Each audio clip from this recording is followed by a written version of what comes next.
অন্যের জন্য শুভ কামনা করলে এটা ফিরে নিজের দিকে আসে, এটা খেয়াল রাখেন।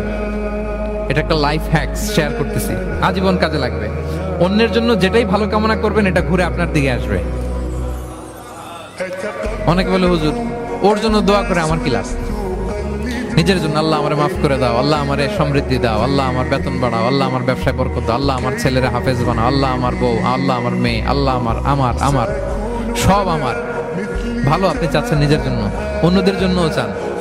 আল্লাহ আমার সব ভাইদেরকে মাফ করো, আল্লাহ আল্লাহ আমার গোটা মুসলিম উম্মাকে তুমি বরকত দাও, কল্যাণ দাও, নেতৃত্বে আসার তৌফিক দাও, আল্লাহ সবাইকে সুস্বাস্থ্য দাও।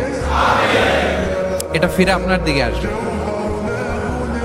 অন্যের জন্য শুভকামনা বহুগুণ বৃদ্ধি হয়ে নিজের দিকে রিটার্ন করে। বিষ্ণু সাল্লাল্লাহু এটাই বলেছেন, মা মিন আবদিন মুসলিমিন ইয়াদউ লিআখিহি বিযাহরিল গায়বি ইল্লা ক্বালা লাহুল মালাকু ওয়া লাকা বিমিসলিন। কেউ যদি তার ভাইয়ের অনুপস্থিতি তার ভাইয়ের জন্য দোয়া করে, ফেরেশতারা ওই দোয়াটা তার জন্য আগে আগে করে। তাহলে অন্যের জন্য শুভকামনা করলে, দোয়া করলে লাভ না লস?